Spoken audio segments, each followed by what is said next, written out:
Hello, আসসালামু আলাইকুম। ফায়তুজ বাস ব্লগে সবাইকে শুভেচ্ছা। আশা করি আপনারা ভালো আছেন। আমিও ভালো আছি।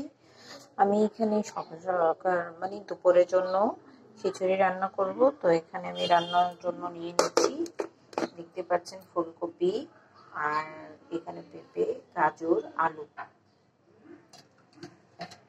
আর এখানে বুটের ডাল সিদ্ধ করে নিয়েছি, হালকা সিদ্ধ করেছি।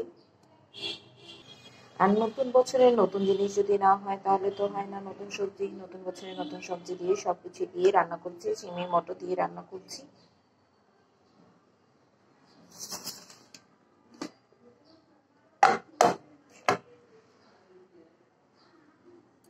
আর এখানে আমি নিয়ে নিয়েছি মসুর ডাল, চাল আর পোলাও চাল সামান্য একটু। তো এই তো রান্না করতে চড়াই দিব। এখন আমি সবকিছু সুন্দর করে গুছিয়ে নিয়েছি, ধুয়ে নিচ্ছি। এখন এক এক করে সবটা ধুয়ে নিব। এটা ধুয়ে নিব, তারপর সবজিগুলো আমি ওয়াশ করে কেটেছিলাম, কিন্তু তারপর আবার ধুয়ে নিব। এই তো কড়াই নিয়ে নিয়েছি, কড়াইতে একটু তেল দিয়ে দিয়েছি। এখন যেগুলো সবজি আছে সবটা সুন্দর করে ভেজে নিব। আমি লাল করে ফেলেছি আলুগুলো, দেখতে পাচ্ছেন, ফুলকপি আলু সবটা সুন্দর করে লাল করে নিয়েছি। আমি একটা বাসনে নিয়েছি, ওইটাতে এখন পেঁয়াজ দিয়ে দিচ্ছি, তেল নিয়ে নিয়েছি। এখন পেঁয়াজটা ভেজে আদা রসুন দিব। এখানে আমি আদা বাটা, আদা চামচ রসুন বাটা দিয়ে দিয়েছি। এখানে আমি মরিচ গুঁড়ো, হলুদ গুঁড়ো দিয়ে দিয়েছি। আমার ভাজা প্রায় শেষ।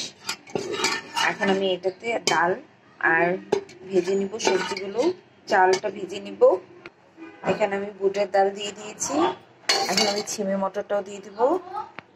এখানে আমি চালটাও সব ধুয়ে দিয়ে দিয়েছি।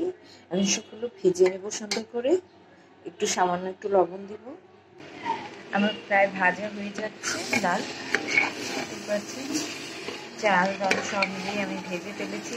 প্রচুর ধোঁয়া উঠতেছে, এটা দিয়ে রান্নার মতো বসলে ধোঁয়া উঠে। আমি এখন সবজিগুলো সবটা দিয়ে দিচ্ছি। কে কীভাবে রান্না করতে হবে, অনেক রকম করে খিচুড়ি রান্না করা যায়, যার যেভাবে ইচ্ছে সে সেভাবে রান্না করে।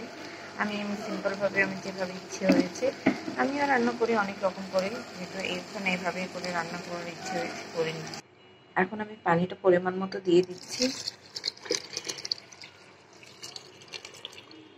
আজকে অনেকটা লেট হয়ে গেছে রান্না করতে, কারণ আজকে ছোট বাবুকে নিয়ে ইঞ্জেকশন দিতে গিয়েছিলাম।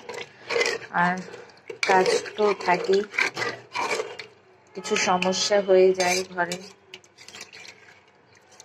তো সব সমস্যা ঠিক করতে অনেকটা কাজ হয়ে গেছে। যতটুকু পরিমাণ পানি লাগবে ততটুকুই দিতে হবে, আরো লাগবে আমার মনে হচ্ছে, আরো দিব।